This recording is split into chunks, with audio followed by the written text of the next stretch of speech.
네, 첫째 시간에 제가 조금 오바됐는데요. 50분 하고 10분 쉬고 50분 하고 10분 쉬고 해서 이렇게 쪼개서 5타임 할게요. 자, 첫 번째 타임은 저하고 지금 이 책을 통해서 전체 역사교훈의 구조가 어떻다라는 걸 지금 배우셨습니다. 두 번째는 이제 프린트 내용을 통해서 그러면 오늘 어떤 부분들이 중요하고 어떤 내용들을 좀 같이 살펴봐야 되는지 그 부분 좀 한번 보도록 하죠.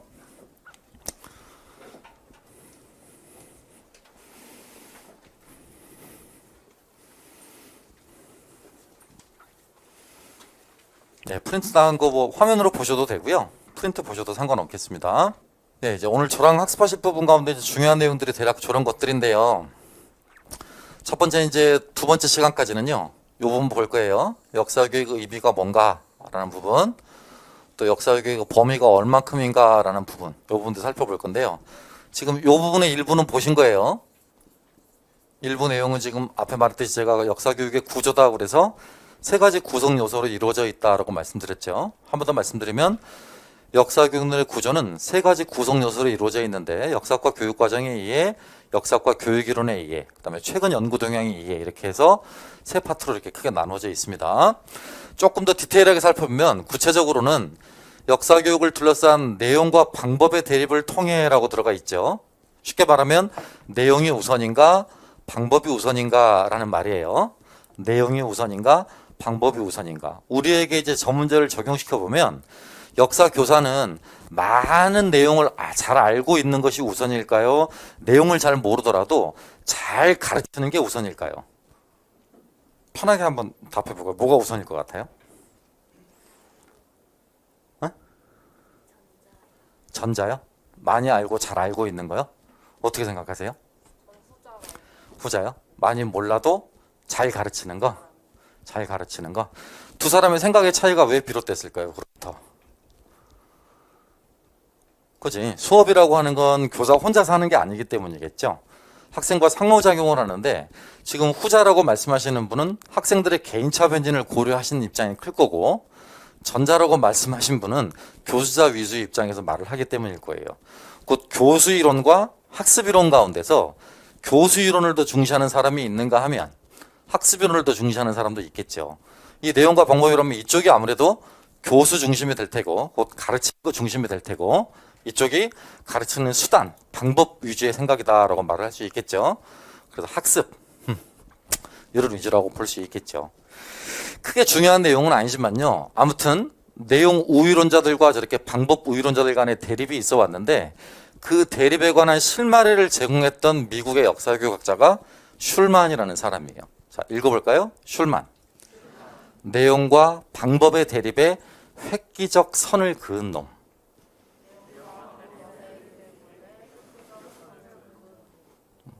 진짜 그은 놈이라고 하는 거야? 어떻게 됐든 슐만, 내용과 방법의 대립에 시사를 주거나 획기적인 제안을 했던 인물이 슐만이더라고요. 슐만은 그래서 교사에게 필요한 지식 경류를 정확히는 7가지를 말을 했는데요. 여러분이 읽어보시는 교재에는 7가지 가운데 3가지만 언급돼 있어요. 그 3가지 가운데 첫 번째가 컨텐트 날리지라고 번역되는 내용 지식이라고 하는 부분이에요. 한국사, 동양사, 서양사와 관련한 사실, 개념, 일반화, 이론에 관한 지식들을 내용 지식이라고 해요. 두 번째는 페다고지컬 컨텐트 날리지, 그래서 앞머리만 따서 PCK라고 부르는데요. 내용 지식을 갖춘 사람이 이 내용 지식을 아이들에게 잘 전달하고 이해시키기 위해서 논의되어지는 방법론에 관한 지식이라고 불러요. 간단하게 줄이면 교사에게 요구되는 실천적 지식이라고 부르는 게 교수 내용 지식이에요. 교사에게 요구되는 실천적 지식이라고 부르는 것이 교수 내용 지식이라고요. 페다고지컬 컨텐트 날리지. 마지막 그가 강조했던 것이 커리큘라 날리지라고 부르는 건데요. 교육 과정에 관계된 지식이죠. 교육 과정에 관계된 지식. 학원 선생님하고 학교 선생님하고 지니는 가장 큰 차이가 그 세 번째 거예요. 입시학원에 있는 선생님들은요, 교육과정 언급은 하시지만 실제로 교육과정을 분석하시고 교육과정에 제시된 성취 기준과 평가 기준에 따라 수업을 진행하진 않죠. 더 쉽게 말해서 교육과정을 재구성하는 수업을 진행하진 않아요. 그런데 학교에 계신 교사분들은, 선생님들은 국가에서 제시하고 있는 교육과정의 틀이 있으면 그걸 아이들의 특성과 본인의 내용 지식에 기반을 두고 재구성해요. 자, 아주 러프하게 이야기해드리면 학원 강사들은 교과서나 자습서에 있는 중요한 내용들을 뽑아서 그와 연관한 기출문제나 그와 연관한 예상문제를 가지고 수업을 해요. 그렇지만 현장에 있는 교사분들은요, 교육 과정에 있는 내용을 참고는 하되 그걸 적극적으로 수업에 다 반영하진 않아요. 일부는 반영을 하고 일부는 본인이 연구하고 공부해서 합쳐요. 이걸 교육과정을 재구성한다라고 부르는데, 현장에 있는 교사분들은 전부 다 그렇게 교육과정을 재구성하는 능력을 갖추고 계신 분들이에요. 그런 분들이 갖고 계신 지식이 커리큘러 날리지, 이른바 교육과정 지식이라고 부르는 거예요. 자, 따라서 해보세요. 슐만이 제안한 교사에게 요구되는 지식 7가지다. 그 가운데 3가지가 시험 문제에 빈출된다. 자, 키워드만 잘 머릿속으로 떠올려 봐봐. 교사에게 요구되는 지식 슐만 3가지. 시작. 교사에게 요구되는 지식 슐만 3가지. 내용 지식, 교수 내용 지식, 교육 과정 지식. 네. 자, 한번 앵글 저 잠깐만 벗어날게요. 저 따라오지 마시고요. 여기만, 요 분단만. 교사에게 요구되는 지식 슐만. 자, 3가지. 3가지. 시작. 내용 지식, 교수 내용 지식, 교육 과정 지식. 자, 여기 교사에게 요구되는 지식 슐만. 시작. 몇 가지? 3가지. 실, 2, 3. 무슨 말인지 아시겠지? 자, 다시 여기 역사교육론의 전체 구조는 3가지 구성 요소의 합이다. 1. 자, 눈을 보고 긴장을 해. 1. 역사과 교육과정의 이해다. 2. 역사과 교육이론의 이해다. 3. 슐만의 역사 교사에게 요구되어지는 지식의 종류 3가지. 1. 2. 3. 교육과정 지식. 절대 딴 데 신경 쓰지 말고 제 말과 제 손과 제 표정에만 집중을 해. 일체 다른 신경 쓰지 말고 외우도록 하고. 알겠습니까? 아, 표시해뒀다가 집에 가서 외워야지. 잊어버려. 여기서 외우고 여기서 끝내. 알겠죠? 집에 가서는 그냥 복습만 하면 되는 거고. 네. 열심히 필기해뒀다가 집에 가서 해야지. 산업화 시대의 교수 모델이야. 산업화 시대. 정보화 시대는 인풋해, 처리해, 아웃풋해. 인풋해, 처리해, 아웃풋해. 투입, 산출 모형을 적용하는 거라고. 알겠죠? 한 번 더. 역사 교사에게 요구되는 지식 종류. 누가 말했다? 몇 가지 말했다? 뭐뭐뭐? 문장으로 말해보자. 키워드 말했으니까 문장으로 바꿔보자. 미국의 역사교육학자인 에리스 슐만은 시작. 교사에게 요구되는 지식의 종류를 3가지로 제한한 바 있다. 첫째, 내용 지식. 둘째, 교수 내용 지식. 셋째, 교육과정 지식. 이 바로 그것이다. 그걸 논술로 쓰면 벌써 4줄이야. 4줄. 그러니까 키워드로 외우고 있는 것들은 7단어 정도 되지만 그걸 문장으로 바꾸면 굉장히 길어져. 그러니까 그런 식으로 자꾸 키워드를 암기해서 문장으로 바꾸는 연습을 하면 교육학 20점, 역사교육학 22점 합쳐서 42점 부분을 커버하는데 굉장히 효과적이다. 알겠죠? 계속입니다. 슐만의 교사에게 필요한 지식의 종류들을 알아봤고요. 그 특징을 이해하고 적용할 수 있어야 합니다. 그리고 역사교육학에서 어떤 내용들을 다루는지 내용의 범위를 구조화시킨다고 그랬죠. 앞에 우리 구조화시킨 표를 봤고요. 개론서를 읽을 경우에 이 개론서 목차와 연관시켜 암기할 수 있도록 노력해야 한다. 저랑 지금 하고 있는 겁니다. 그렇게 암기하도록. 3, 4차시 수업에서는 전통적인 역사교육의 목적론, 출제가 많이 되기도 했었어요. 이걸 5대 목적론이라고 부르기도 해. 쉽게 말해서 역사를 왜 가르치는가에 대한 답변이라고 생각하시면 되죠. 역사교육의 목적론, 몇 대 목적론이라고요? 키워드야. 기억해야 돼. 몇 대 목적론? 전통적인 역사교육 목적론 가운데 몇 대 목적론?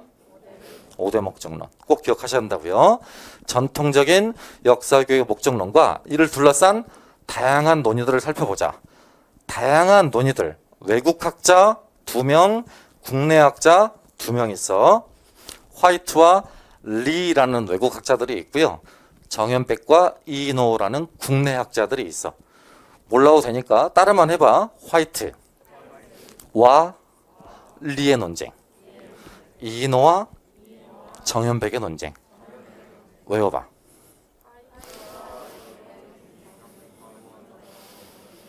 자, 그럼 키워드 해보자.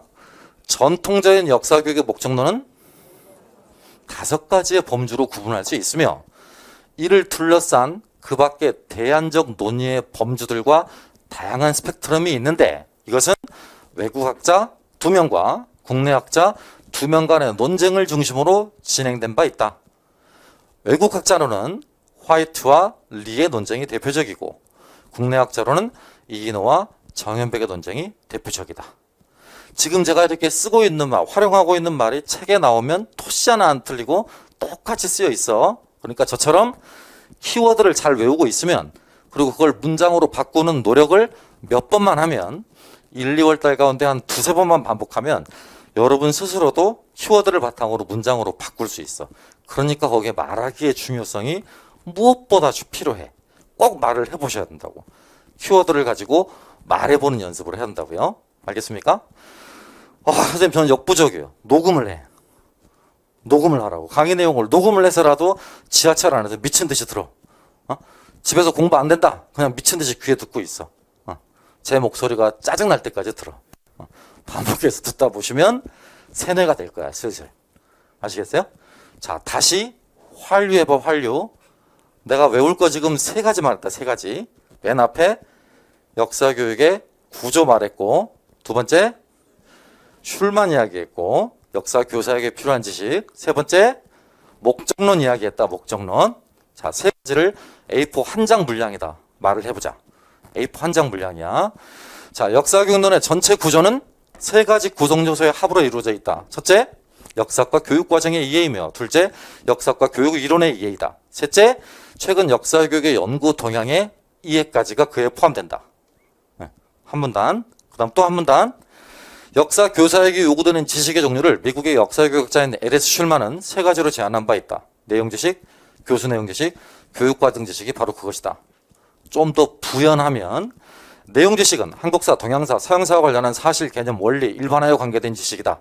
교수 내용 지식은 가르치기 위한 실천적 지식으로 내용 지식의 기반 위에서 이루어질 수 있는 유추, 감정이입, 비교 등과 관한 실천적 지식으로 할 수 있다.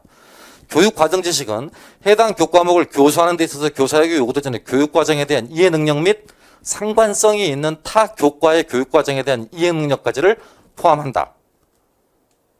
이해하시겠어? 여기까지가 또 한 문단이었어. 이제 마지막 한 문단. 역사교육의 목적론은 역사교육을 왜 가르칠 것인가? 정당성에 관한 물음이다라고 할 수 있고, 전통적으로는 5가지 목적론의 범주로 설정되어서 설명되어져 왔다.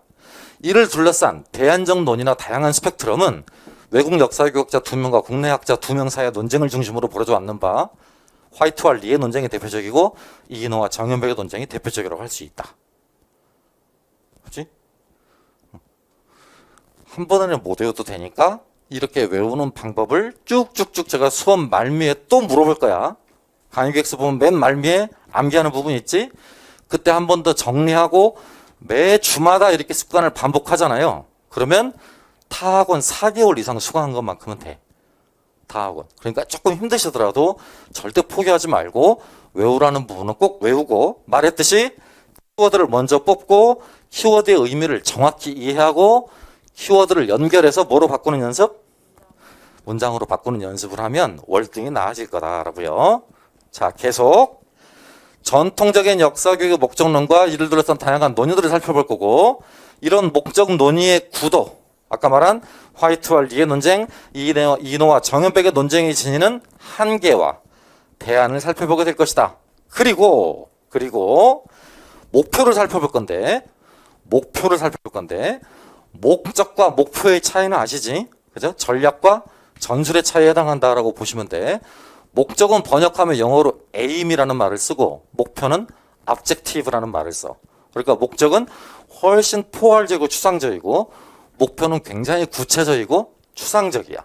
우리가 흔히 말하는 교육 이념, 교육 목표, 교육 목적, 교육 목표와의 상관성을 따져 물을 때 항상 이런 그림을 그리죠. 이렇게. 이렇게. 안으로 들어갈수록 구체적이다. 밖으로 나아갈수록 추상적이다라는 전제하의 그래프였지. 가운데 있는 게 목표, 여기 있는 게 목적, 맨 바깥에 있는 게 이념. 자, 해보자. 우리나라 교육 이념. 그렇지. 논리, 인간을 이롭게 한다. 홍익인간. 교육 목적. 21세기. 21세기. 민주시민의 함양이야. 민주시민의 자질 함양이라고. 그죠? 우리 과목의 목표. 우리 과목의 목표. 역사과 핵심 역량의 육성이야. 역사과 핵심 역량의 육성. 이런 위계 차이가 있다고. 높낮이 차이가 있다는 말이에요. 알겠습니까? 위계성을 띠고 있기 때문에 반드시 그 순서대로 진술이 돼야만 하는 거야. 이념, 목적, 목표. 시작. 위계성을 띠고 있기 때문에요. 그래서 목적을 살펴봤으니까 그 다음 칸에 해당하는 목표를 살펴보는 거라고요. 목표 설정을 둘러싼 논의를 바탕으로 해서 크게 두 가지 입장에 나누어져. 하나는 목표 진술을 구체화하자, 상세화하자, 명세화하자.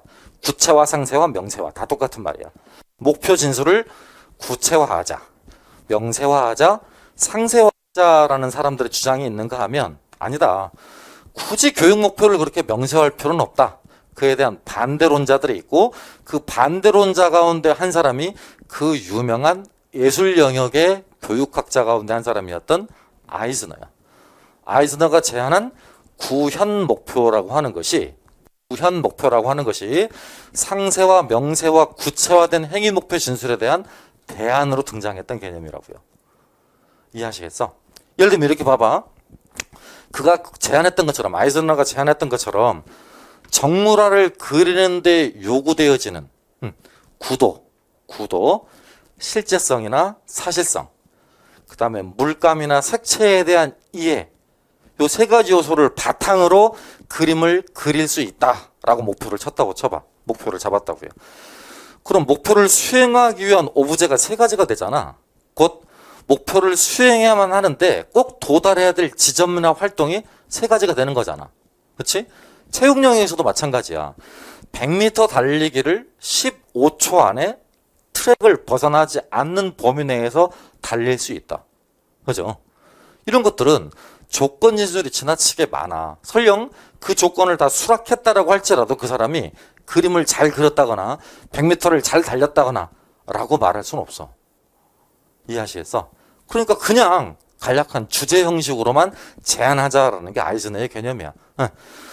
산을 바라보고 산수 풍경화를 자기 입장에서 그려볼 것. 이렇게 목표를 제안하자는 거지.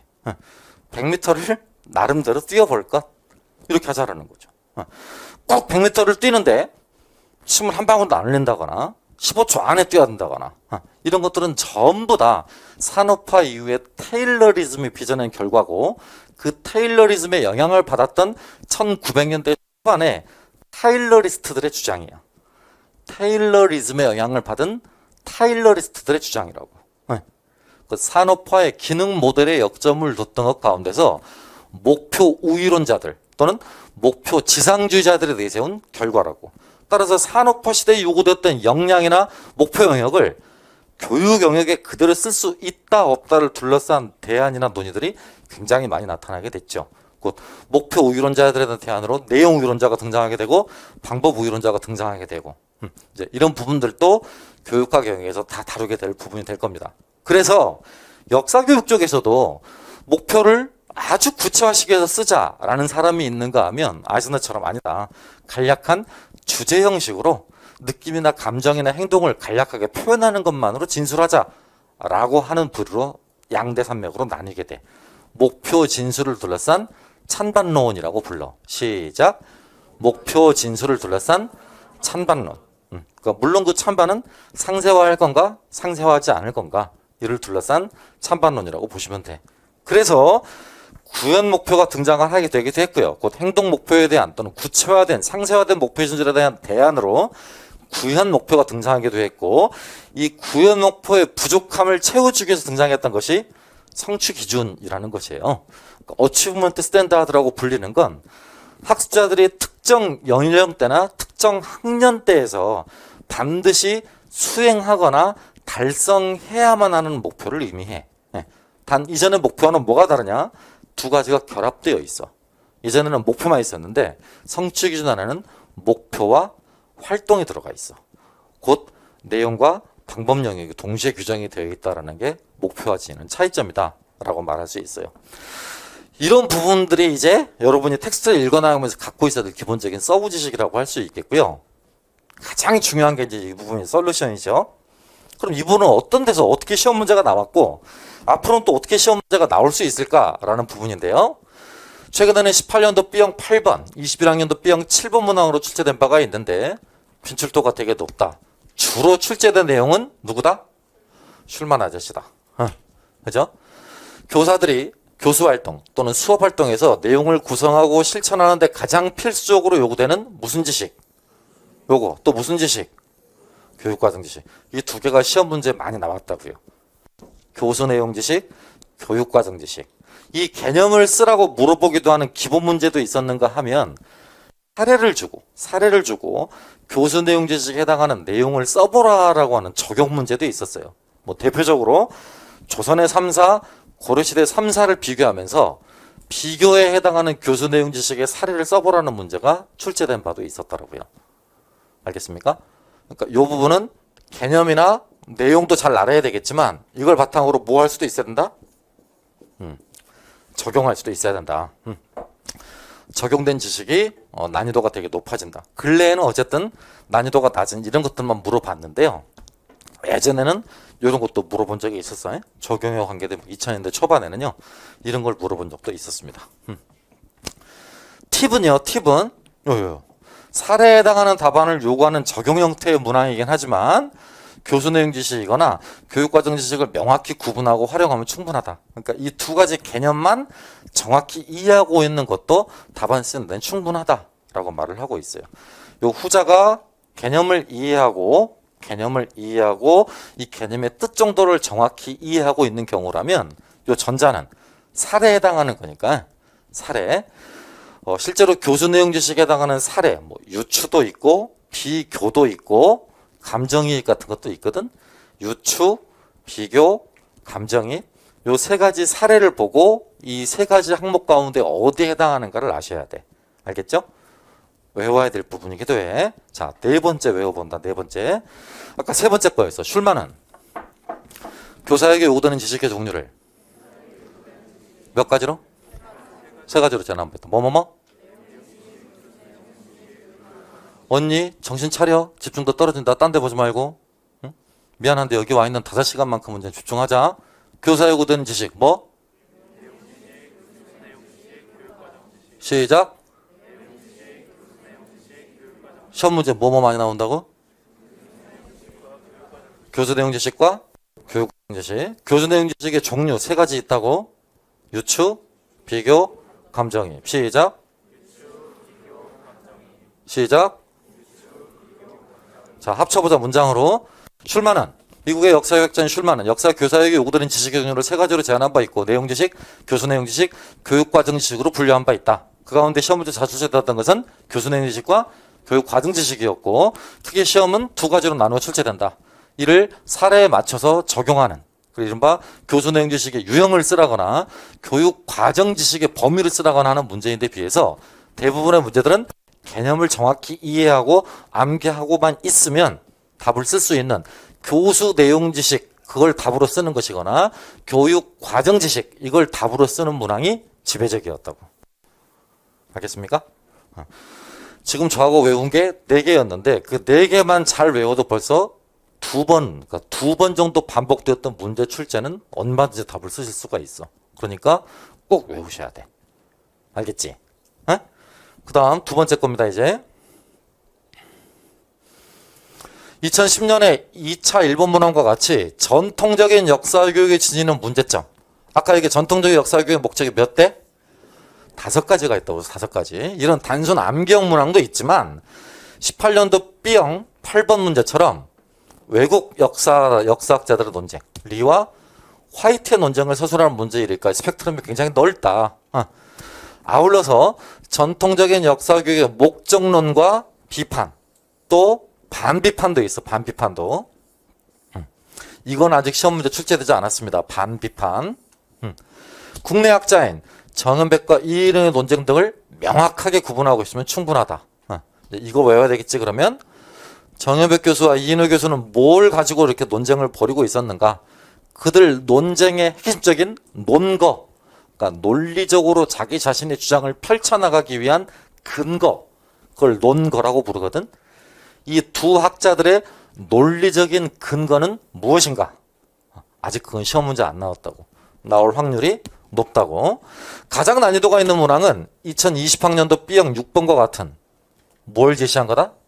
성취 기준을 쓰라거나 평가 기준을 쓰라는 거다. 이를 해결하는 방안은 교육과정 평가원에 가면 교수학 자료집이 있는데 이 자료집에 몇 단원을 샘플링해서 보거나 아니면 교사형 지도서, 교사형 교과서의 사례를 눈에 익혀서 그 가운데 한두 가지만 정확히 암기해두면 된다. 한두 가지의 사례만 평가 기준이나 성취 기준 이런 것들을 암기해두면 시험 문제 푸는 데는 지장 없을 거다.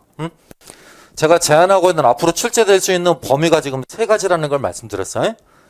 오늘 배우게 될 내용 가운데 출제된 것 말고 출제된 것도 반복성이 강하다라고 분명히 제가 말씀드렸습니다. 기출은 계속 나온다고요. 그 이외에 기출된 것 이외에 어떤 것들이 또 나올 수 있느냐를 3가지로 말씀드렸다고. 전통적인 역사교육의 목적론의 비판에 대한 반비판.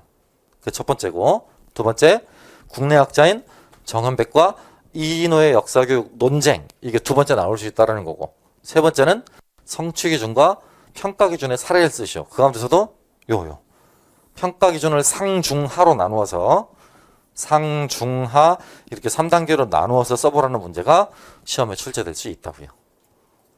알겠죠?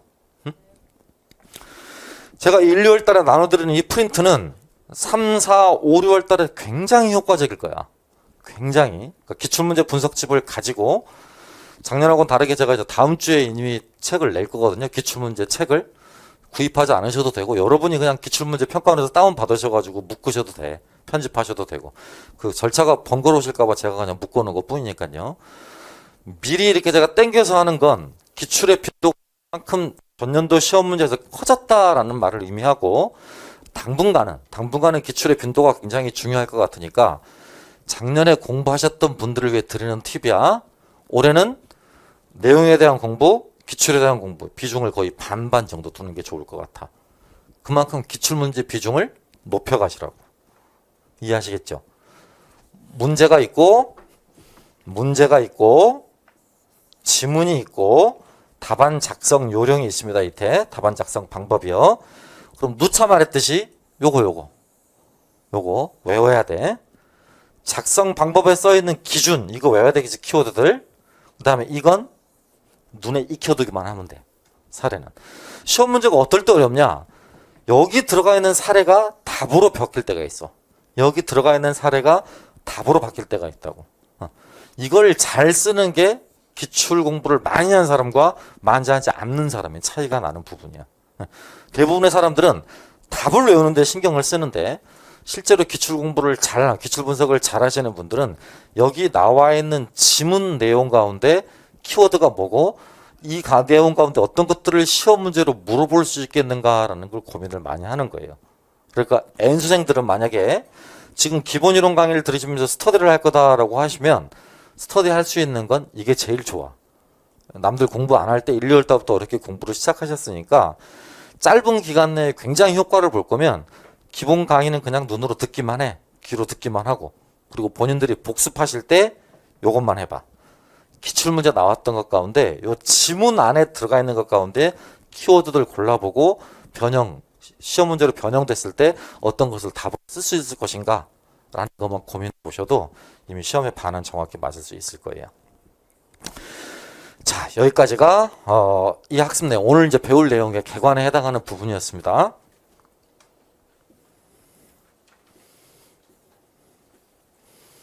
자, 일단 맛만 봐보게. 오늘 배울 내용 이제 수업이 끝난 다음에 요 내용들만큼은 꼭 말할 수 있어야 돼요. 말할 수 있어야 돼. 이해하면 안 되고 저는 반드시 블룸의 목표 분류학 가운데 적용, 이해, 그러니까 표현할 수 있다 이상을 요구합니다. 지이적 분종평 가운데서 지이적 분종평, 그러니까 인지적 영역의 6단계의 목표 위계 가운데서 지식은 필요 없어. 이해 부분부터 필요해. 이해 부분부터. 이해. 뭘로 표현할 수 있다? 말로 표현할 수 있다. 말로 표현하지 못하는 것은 알고 있는 것이다, 모르고 있는 것이다. 모르고 있는 것이다. 내가 알고 있는 역사 지식을 제3자에게 설명을 해줘서 그 사람을 납득시키거나 이해시키지 못하면 나는 모르고 있는 것이다. 알겠습니까? 그러니까 공부는 그때까지 하는 거야. 그때까지. 내가 남에게 설명을 해줬을 때 상대방이 알겠어 라고 한다라면 내가 충분히 잘 이해하고 있는 것이라고. 다시 한번 말하지만 말하지 못하면 말할 수 있을 때까지 외우고 반복하시는 거라고. 알겠나요? 요런 내용들이 있습니다. 지금 꼭 알고 있어야 될 용어들, 키워드들 관련한 부분이에요. 양이 많아? 적지 않아요. 그러니까 꼭꼭 매 주마다 이제 요것 아니면 요거보다 조금 더 많아지고 이렇게 될 텐데 다른 건 다 몰라도 여기 나와 있는 키워드들 가지고 문장으로 말씀하실 수는 있어야 돼. 알겠죠? 네. 자, 하나하나 봐봅시다. 그러면 파트 01번입니다. 1. 역사교육의 의의라고 써 있습니다. 위계가 중요하다고 했지. 위계가 목차. 그 의의 하위 목차로 들어가 있는 게 01. 역사교육의 개념. 02. 역사교육과 역사교육학 이렇게 들어가 있죠? 찾았죠? 그럼 어디다가 그걸 써야겠어? 하위 목차를? 역사교육의 의, 그래서 밑에 빈칸 들어가 있는 부분 있지? 연필로 거기다. 무조건 필기는 연필로 하라고 했습니다. 역사교육의 의라고 써 있는 부분을 볼까요?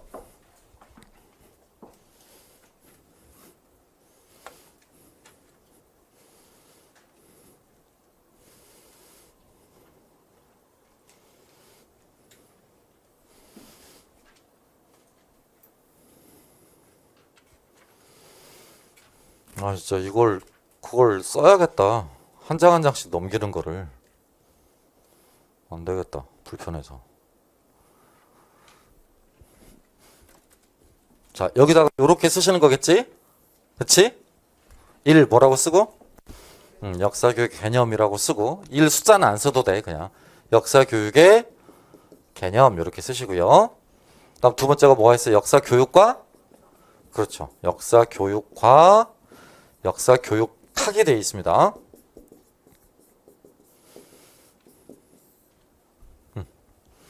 말 안 해도 아시겠지? 역사교육은 역사를 해당하는 이렇게 목적어가 있고 가르친다라는, 교육한다라는 말에 수어가 있어. 그러니까 술목구조지.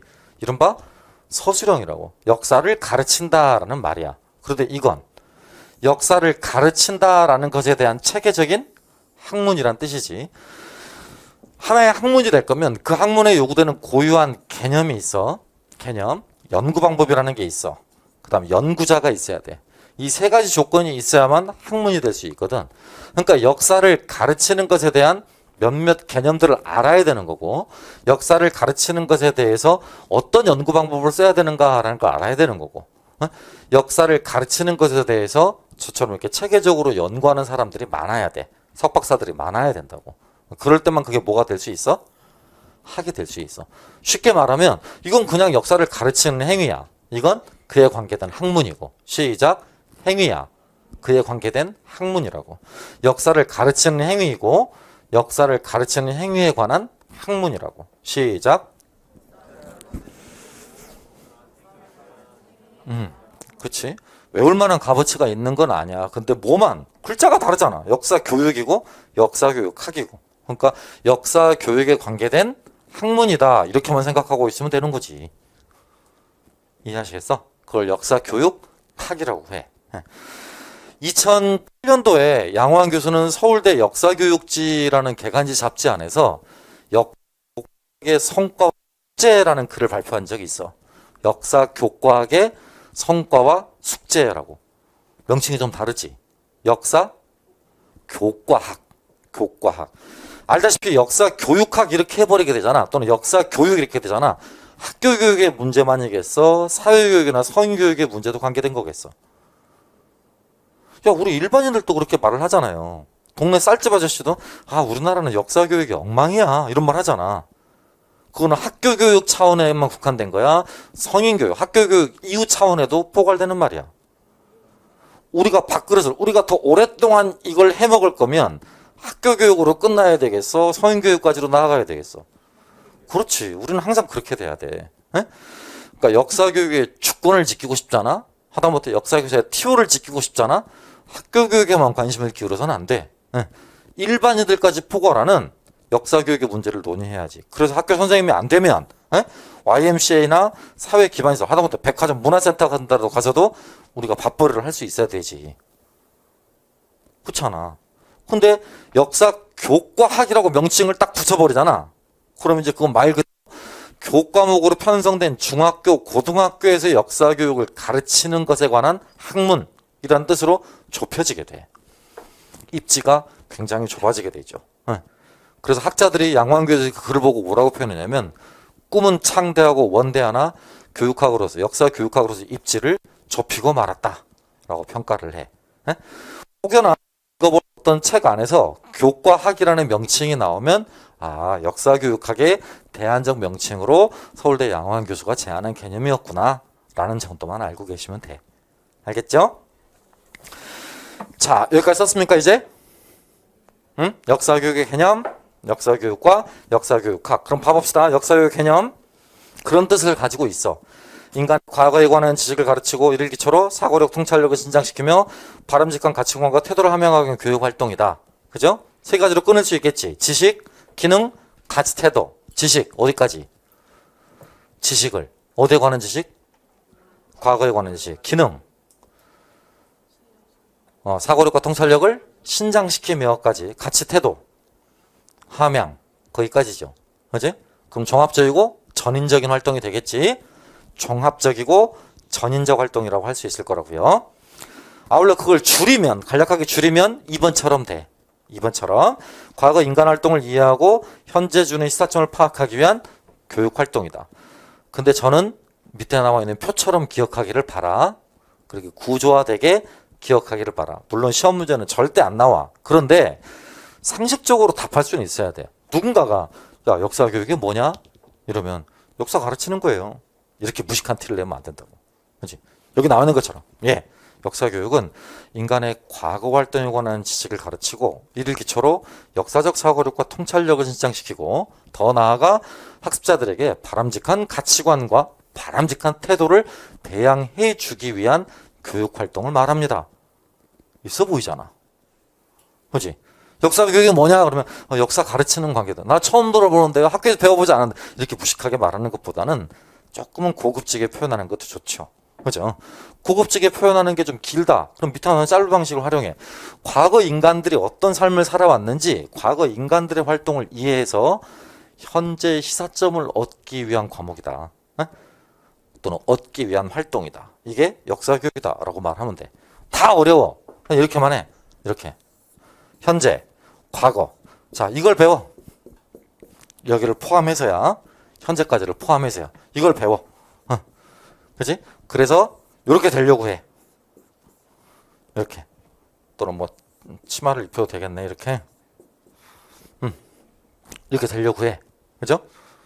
이 두 개를 이렇게 융합한 말로 이렇게만 써주면 돼. 그럼 끝이지. 그치? 이걸 가르쳐. 이걸 가르쳐. 머리 크잖아. 머리가 크잖아. 나 머리 크잖아. 사고력, 통찰력. 그치? 사고력이 뛰어난 사람, 저 통찰력이 큰 사람, 그런 사람은 원래 대두야. 텔레토비 봐. 그치? 3분의 1, 이등신 이런 사람들이 원래 머리가 좋아. 응. 밑에 2단 하나면 끝이잖아. 바람직한. 바람직한 가치관이나 태도를 확립하기 위한 교육활동. 그걸 역사교육이라고 해. 알겠죠? 외울 필요는 1도 없어. 이 역사교육의 성격. 모학문이 뭐야? 모학문이? 이 역사교육론의 모학문, 어머니 학문이 뭐냐고. 역사학이잖아. 그지? 역사학. 수단적으로 뭘 활용하고 있는 거고? 교육학을 활용하고 있는 거죠. 자, 그 이야기를 해볼까? 아무것도 아니야. 역사학은 요래. 교육학은 요래.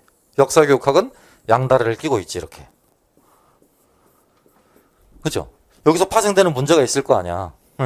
역사학자들은 역사교육학을 너 우리 쪽에 발 끼고 있구나. 너 나의 하위학문이다 라고 말을 할 거고. 그지?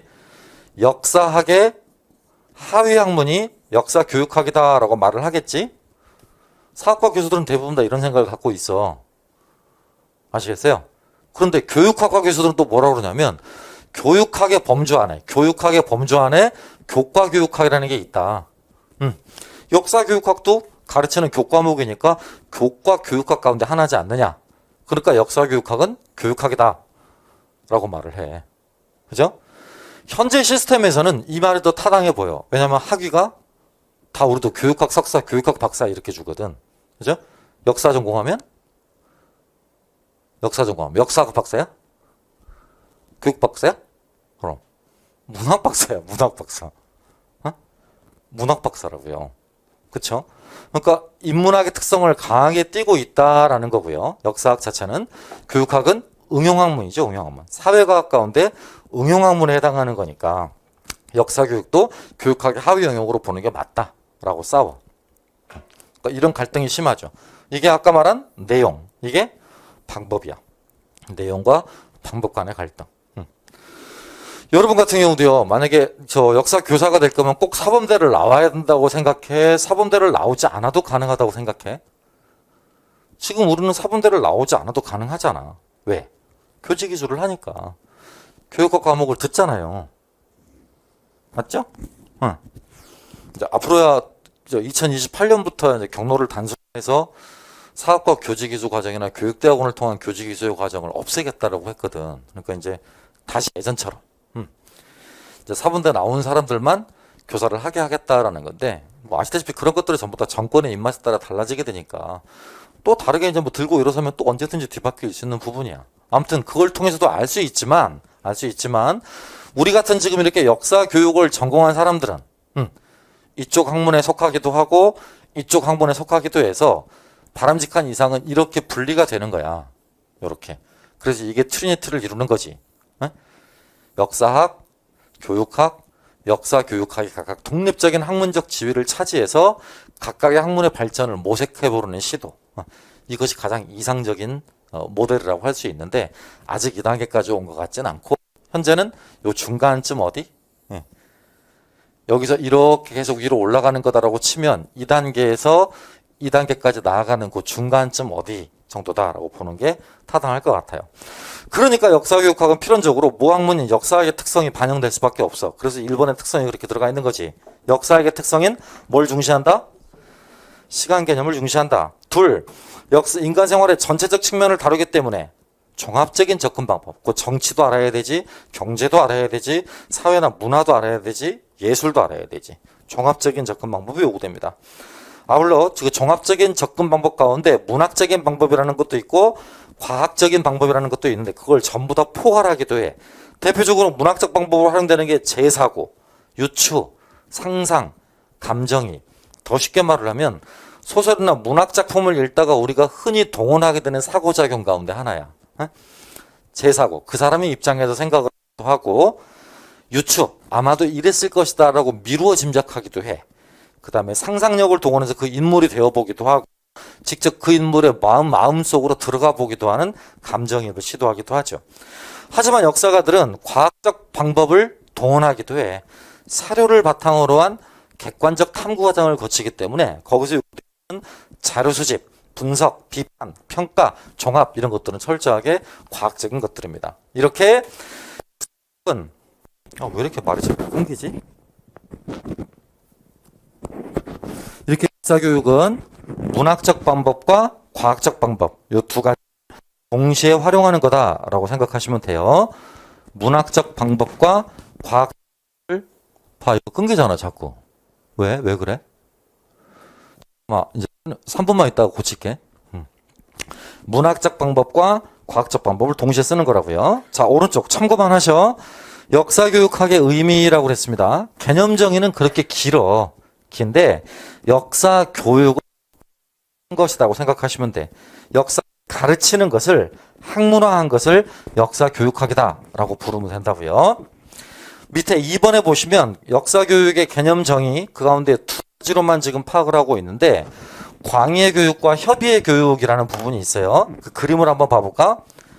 협의의 교육을 보면 협의의 교과 교육의 입장을 보면 역사 교육도 교과 교육 가운데 하나이기 때문에 교육학의 하위 학문이다라는 지향이 되는데 아까 제가 말했지만 우리 역사 교육학은 이렇게 나아가는 게 좋다라고 했지. 이렇게 오른쪽에 써 있듯이 역사 교육학은 교육학과 별개의 학문으로 또는 독립적이거나 독자적인 학문으로 나아가는 게 좋다고. 그 그림 밑에다가 영역 고유인지론이라고 써 있는 그 밑에다가 독자성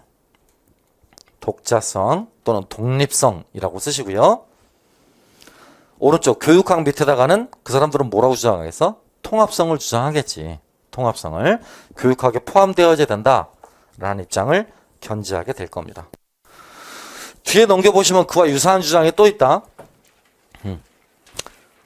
역사교육학이 학문이 되기 위해서는 그 세 가지 조건을 갖춰야만 해. 탐구 대상이 있어야 되고 개념이 있어야 되고 방법적인 원리도 있어야 돼. 아까 거기서 한 가지 더 추가했었지? 연구자도 있어야 돼. 연구자도. 응?